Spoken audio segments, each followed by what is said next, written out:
Okinawa, Japão, 5 de junho de 2019. Tim Taylor estava na sala de controle do navio de pesquisa, olhando fixamente para a tela do sonar. Explorador subaquático, veterano de dezenas de expedições, fundador do Lost 52 Project, uma organização dedicada a encontrar os 52 submarinos americanos perdidos durante a Segunda Guerra Mundial.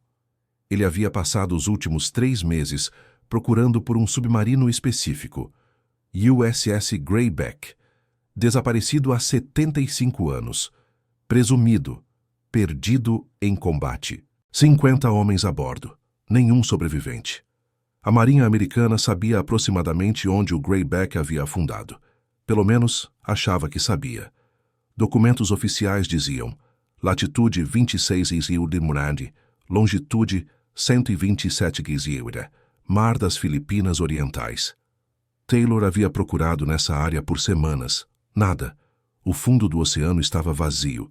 Apenas lama, rochas e quilômetros de nada.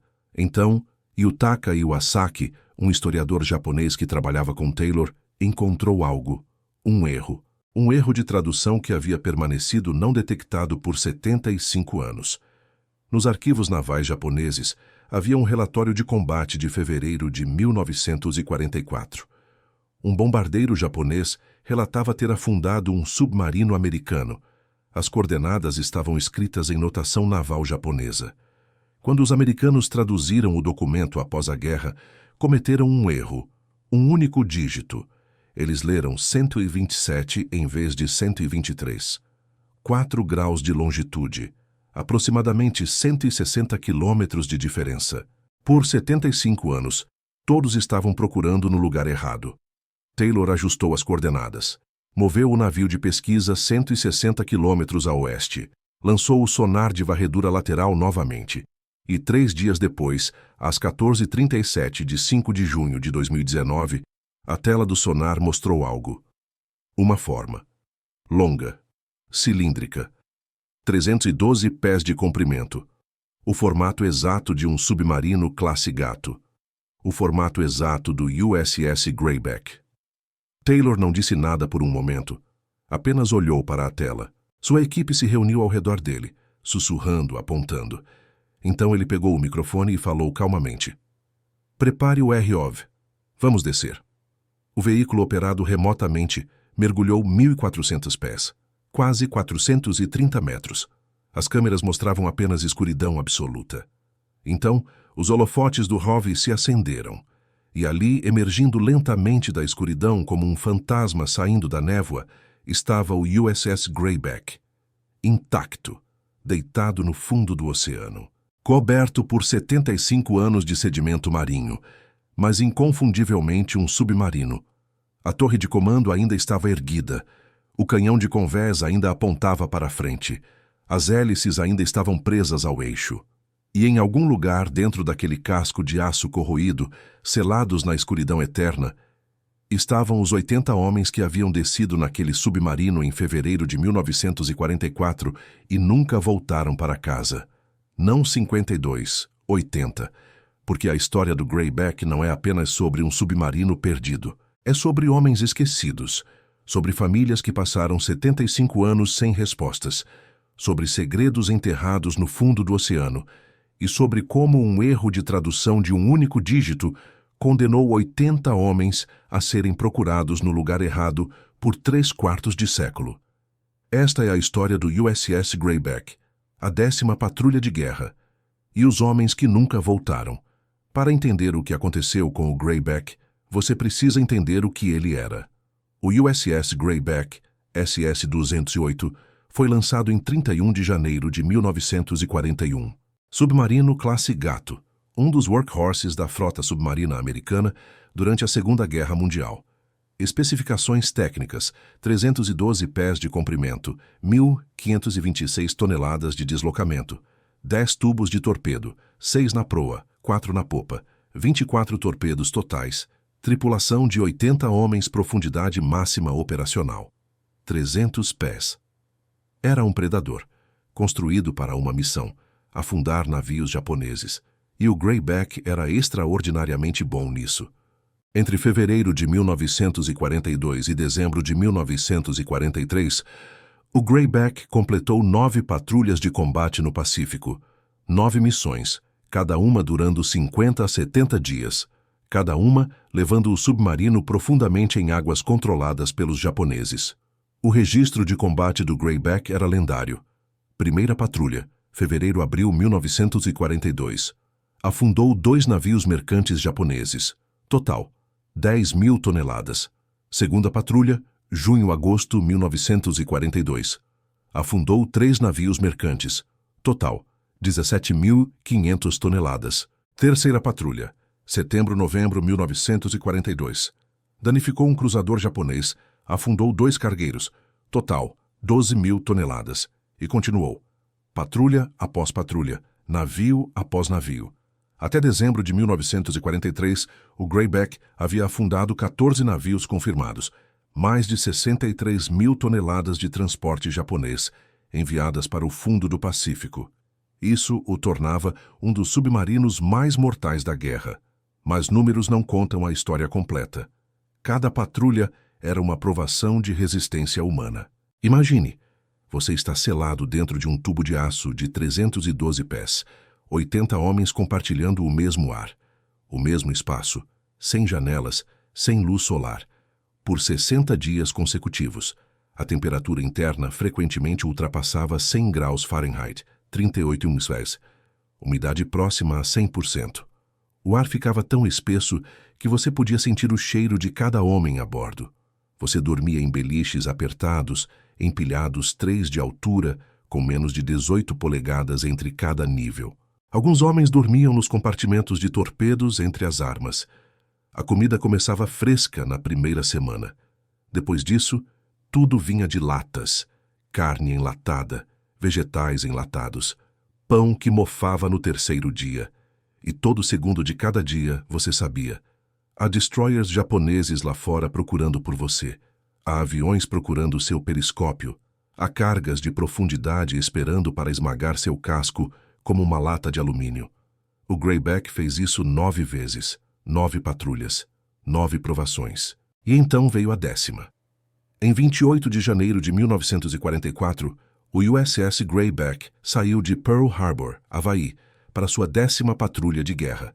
O comandante era John Anderson Moore, 34 anos, comandante veterano. Havia liderado o Greyback em suas últimas 4 patrulhas. Decorado, respeitado. Um dos melhores comandantes de submarinos da frota. A tripulação era uma mistura de veteranos e novatos. Alguns homens estavam em sua 6ª ou 7ª patrulha. Conheciam o Greyback como conheciam suas próprias casas. Outros estavam em sua primeira missão, ainda assustados, ainda se adaptando ao cheiro, ao calor, à claustrofobia. 80 homens no total. Entre eles, Robert Lee Rice, 23 anos, torpedista, de Arkansas. Acabara de se casar 3 meses antes de embarcar. Sua esposa estava grávida. Ele nunca conheceria o filho. Edward Joseph Seidel, 20 anos, motorista de torpedos, de Wisconsin. Escrevia cartas para a mãe todas as semanas quando estava em Porto. Ela guardava cada uma. Horace William Harrington, 28 anos, oficial de torpedos, veterano de 8 patrulhas, um dos homens mais experientes a bordo. Tinha uma tatuagem de âncora no braço esquerdo. John Patrick O'Neill, 19 anos, aprendiz de marinheiro, sua primeira patrulha. Tinha se alistado 6 meses após Pearl Harbor. Queria matar japoneses. 80 homens, 80 histórias.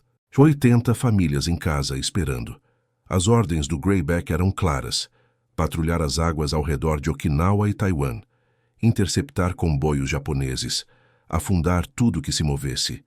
Era fevereiro de 1944. A guerra estava virando. Os americanos estavam avançando pelo Pacífico ilha por ilha.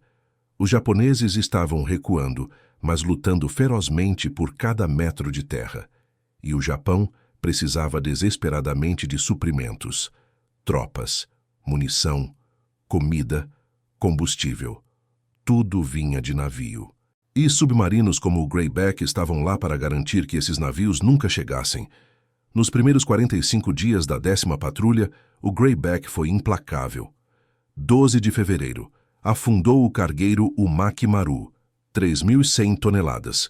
19 de fevereiro, afundou o cargueiro Taikei Maru, 4.000 toneladas.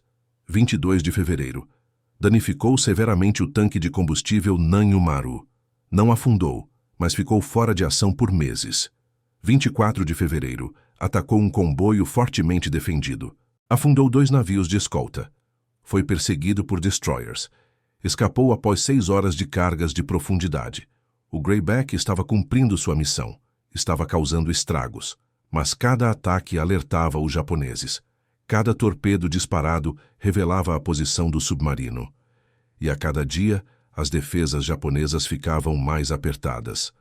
Em 25 de fevereiro de 1944, o Greyback enviou uma mensagem de rádio para Pearl Harbor. Atacamos e afundamos 2 navios mercantes ao largo de Okinawa. 2 cargas de profundidade próximas causaram pequenos danos. Continuando patrulha. Torpedos restantes, 4. 4 torpedos, de um total de 24. Isso significava que o Greyback estava quase no fim de sua patrulha. Protocolo padrão era retornar à base quando os torpedos estavam baixos. Mas o comandante Moore tinha ordens de permanecer em estação até 7 de março. 10 dias restantes. 10 dias em águas infestadas de navios de guerra japoneses, com apenas 4 torpedos. Em 26 de fevereiro, o Greyback enviou outra mensagem.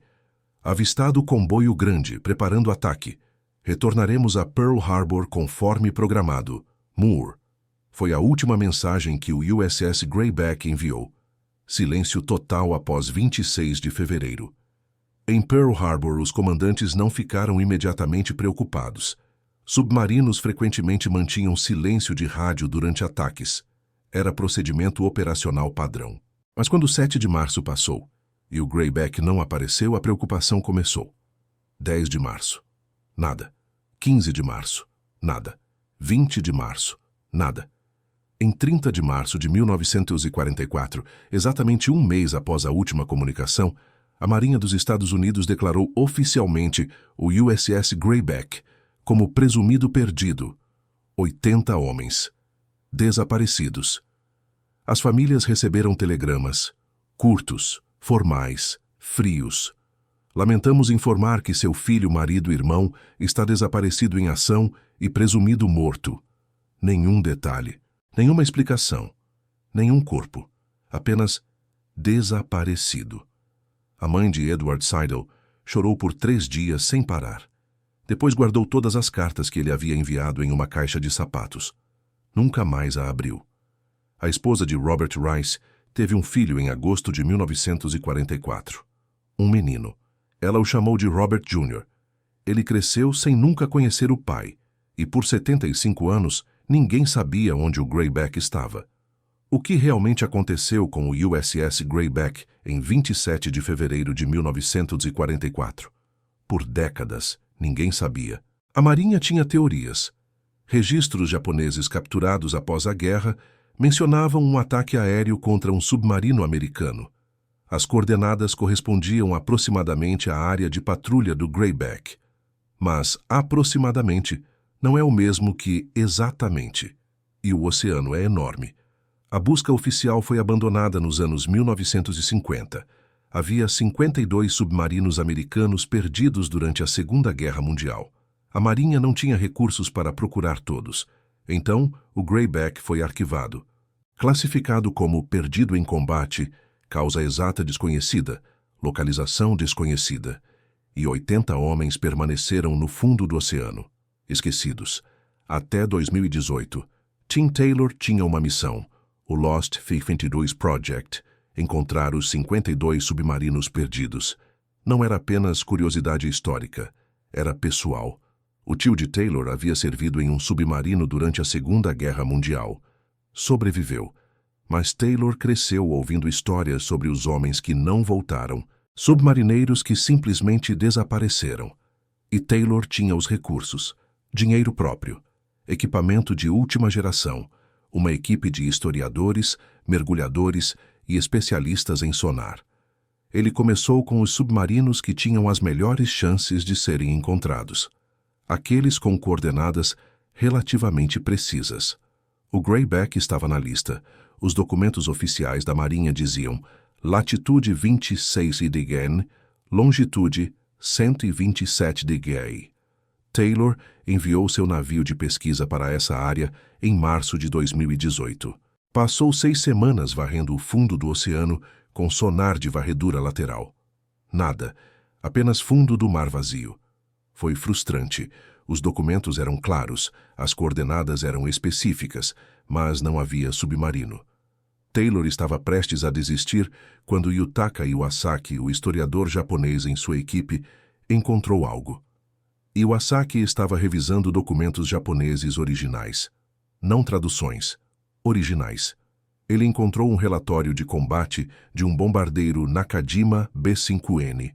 Data: 27 de fevereiro de 1944. O relatório dizia: avistado submarino inimigo na superfície. Coordenadas: 25, 47 ICN, 123 e 45 E. Realizado ataque de mergulho, lançadas 2 bombas de 250 kg. Impacto direto na torre de comando. Submarino afundou rapidamente. Nenhum sobrevivente observado. Iwasaki comparou essas coordenadas com os documentos americanos e percebeu o erro. Os americanos haviam traduzido 120 abilities igual em 5E como 127 de 45 e 5E. Um erro de transcrição. Um único dígito. 4 graus de longitude. Aproximadamente 160 quilômetros de diferença. Por 75 anos, todos estavam procurando 160 quilômetros a leste de onde o Greyback realmente estava. Taylor imediatamente redirecionou a expedição. Junho de 2019. Voltou ao mar da China Oriental. Desta vez, com as coordenadas corretas. E em 5 de junho de 2019, às 14h37, o sonar mostrou o alvo. O ROV desceu. As câmeras se acenderam. E lá estava ele. O USS Greyback. A primeira coisa que Taylor notou foi a torre de comando. Ela estava severamente danificada. Uma seção inteira havia sido arrancada, deixando um buraco irregular no topo do submarino, exatamente onde uma bomba de 250 quilos atingiria se fosse lançada de cima. Os japoneses estavam certos. Eles haviam afundado o Greyback. Mas como? A reconstrução do ataque final do Greyback vem do relatório japonês e das evidências visuais dos destroços. 27 de fevereiro de 1944. Aproximadamente 10h da manhã. O Greyback estava na superfície, provavelmente recarregando baterias. Submarinos da Segunda Guerra Mundial eram essencialmente barcos de superfície que podiam mergulhar temporariamente. Eles passavam a maior parte do tempo na superfície. O comandante Moore estava na torre de comando, provavelmente com binóculos varrendo o horizonte. Então o vigia gritou: "Aeronave! Bomba!" Um Nakajima B-5N, bombardeiro torpedeiro japonês, havia avistado o Greyback a vários quilômetros de distância e mergulhado para o ataque. Moore gritou: "Mergulho de emergência, todos para baixo." Os homens na torre de comando desceram a escada rapidamente. A escotilha foi fechada. As válvulas de lastro foram abertas. Água inundou os tanques. Mas submarinos da Segunda Guerra Mundial não mergulhavam instantaneamente. Levava 30 a 60 segundos para submerger completamente. O Greyback não teve tempo suficiente. O bombardeiro japonês lançou 2 bombas de 250 quilos. Uma errou. A segunda atingiu diretamente a torre de comando. A explosão foi catastrófica. Arrancou uma seção de 6 pés da torre. Matou instantaneamente qualquer pessoa no compartimento de comando e, mais criticamente, destruiu a escotilha principal.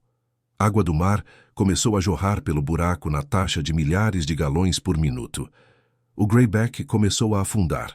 Não foi um mergulho controlado, foi um afundamento descontrolado. A proa mergulhou primeiro. O submarino começou a descer em ângulo agudo. Homens no compartimento dianteiro foram arremessados contra anteparas. Equipamentos se soltaram, tornando-se projéteis mortais. E a água continuava entrando. No compartimento de máquinas, Os engenheiros tentaram desesperadamente fechar válvulas, isolar compartimentos, qualquer coisa para parar a inundação. Mas era inútil. Água demais. Rápido demais.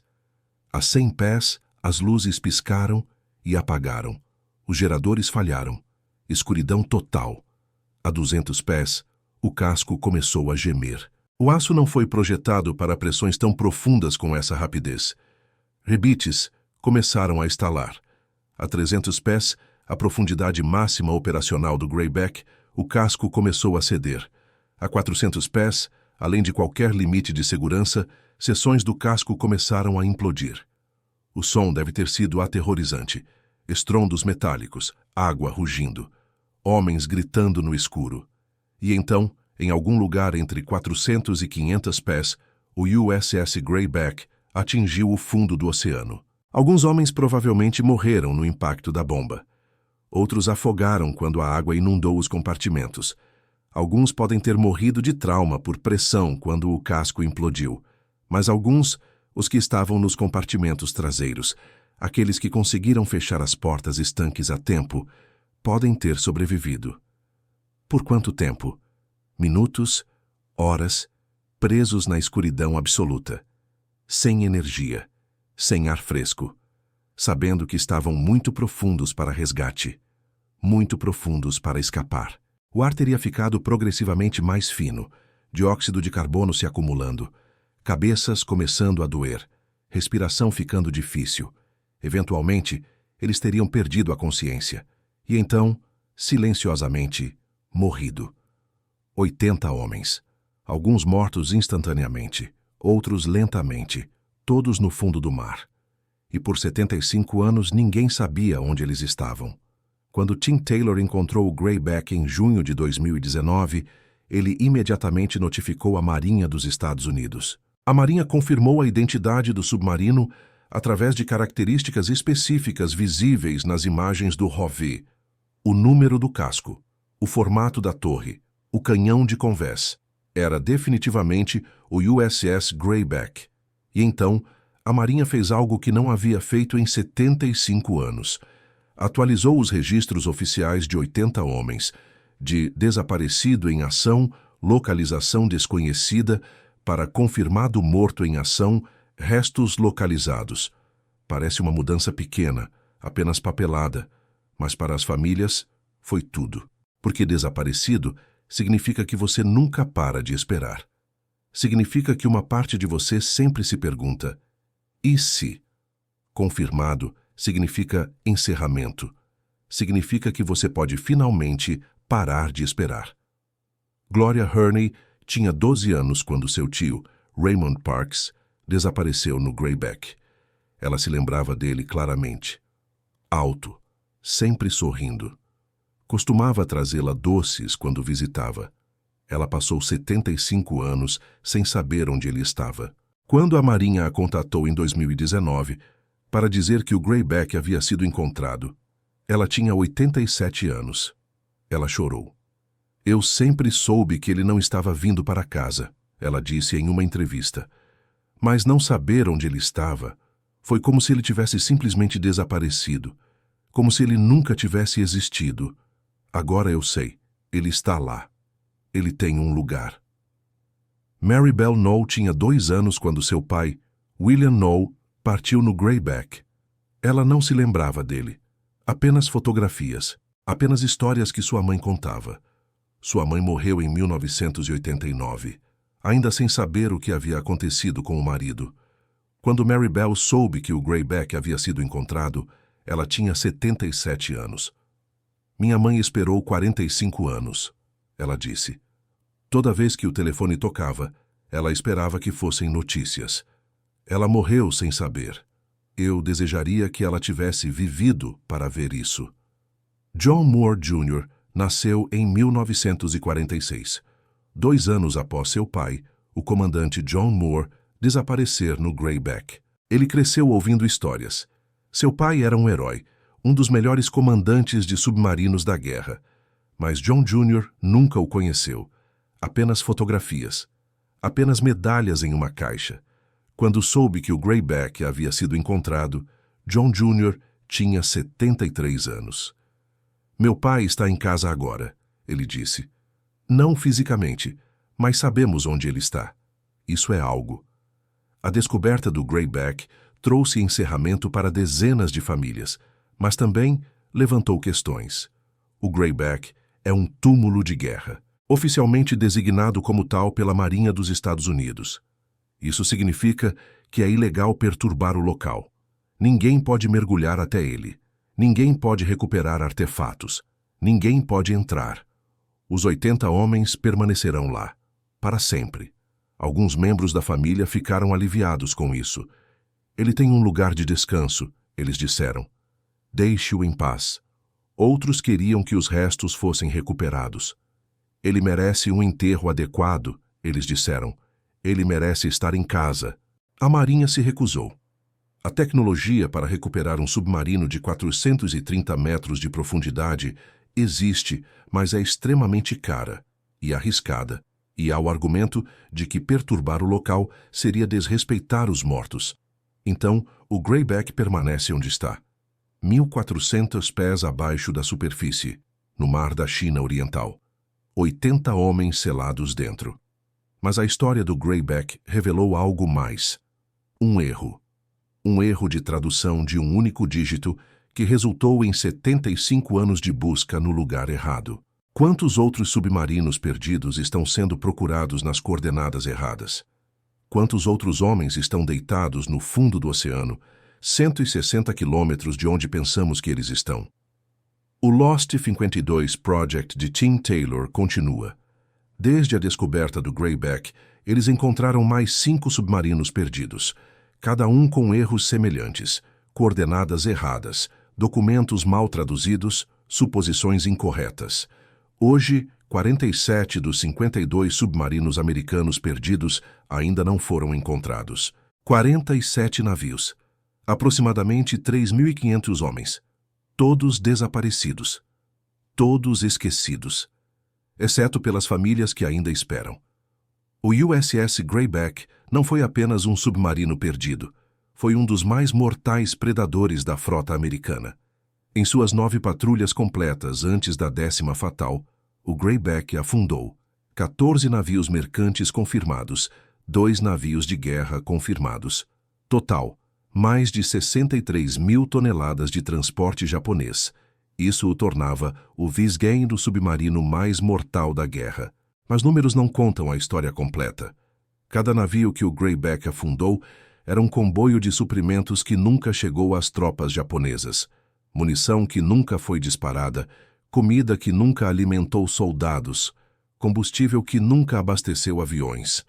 O Greyback e submarinos como ele estrangularam lentamente o Japão, cortaram as linhas de suprimento, isolaram as ilhas, forçaram o Japão a lutar uma guerra sem recursos. Historiadores estimam que submarinos americanos afundaram 55% de todo o transporte mercante japonês durante a guerra. 55%. Isso é mais do que bombardeiros, mais do que porta-aviões, mais do que qualquer outra arma. Submarinos venceram a guerra no Pacífico tanto quanto qualquer outra coisa, mas o custo foi brutal. Dos 16 mil homens que serviram em submarinos americanos durante a Segunda Guerra Mundial, 3.505 morreram. Uma taxa de casualidade de 22%. Para comparação, a taxa geral de casualidade para todas as forças armadas dos Iguaçuá durante a guerra foi de 2,5%. Serviço em submarinos era 9 vezes mais mortal, e desses 3.505 homens mortos, a maioria desapareceu. Nenhum corpo. Nenhum túmulo, apenas desaparecido em ação. O Greyback é um exemplo perfeito. 80 homens, todos desaparecidos por 75 anos. E mesmo agora que foi encontrado, eles ainda estão lá. Selados dentro do casco, inacessíveis. Alguns argumentam que é apropriado. Eles morreram juntos, deixem-nos descansar juntos. Outros argumentam que é uma tragédia. Eles merecem estar em casa. Eles merecem estar em solo americano. Não há resposta certa, mas há uma coisa que todos concordam. Eles não devem ser esquecidos. Cada ano, no Memorial Day, A Marinha dos Estados Unidos realiza uma cerimônia para submarinistas perdidos. Eles leem os nomes. Todos os 3.505. Leva horas. E quando chegam aos nomes dos homens do Greyback, há uma pausa. Porque agora sabemos onde eles estão. Robert Lee Rice, Edward Joseph Seidel, Horace William Harrington, John Patrick O'Neill. 80 nomes, 80 homens. Não mais desaparecidos. Encontrados. O trabalho de Tim Taylor continua. O Lost 52 Project tem como objetivo encontrar todos os 52 submarinos perdidos antes de 2030. É uma corrida contra o tempo. Os destroços estão se deteriorando. Sedimentos os estão enterrando. Em décadas, alguns podem estar completamente inacessíveis. E as famílias estão envelhecendo.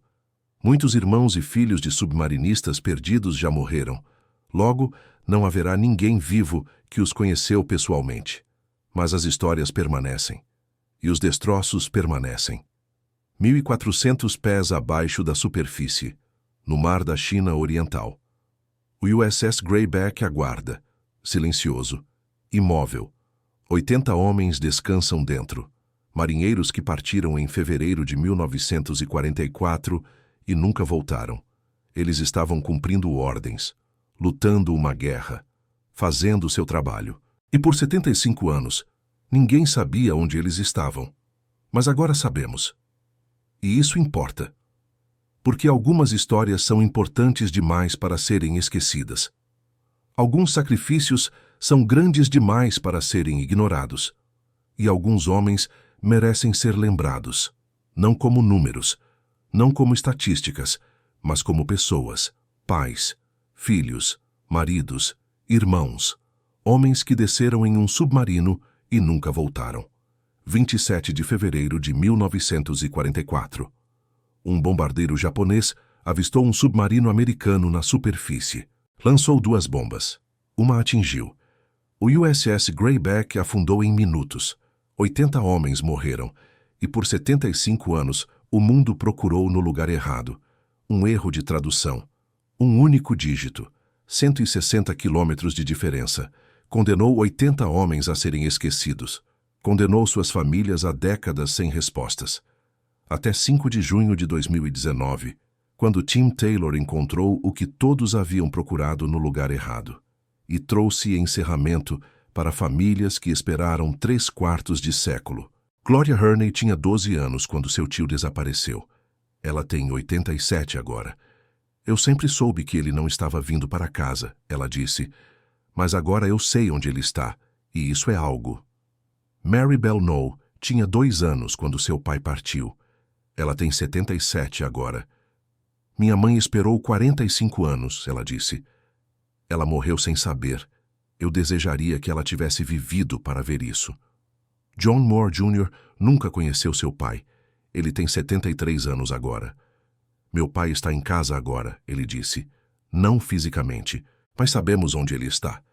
Hoje o USS Greyback descansa 1.400 pés abaixo da superfície do mar da China Oriental.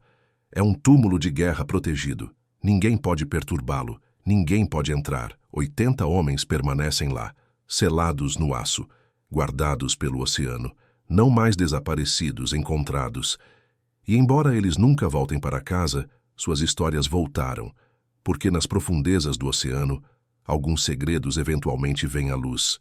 Algumas histórias eventualmente são contadas. E alguns homens, após 75 anos de silêncio, finalmente têm suas vozes ouvidas novamente. Nas profundezas do mar da China Oriental, o Greyback aguarda. Silencioso. Imóvel. Lembrando, porque alguns sacrifícios nunca devem ser esquecidos, e algumas patrulhas nunca terminam.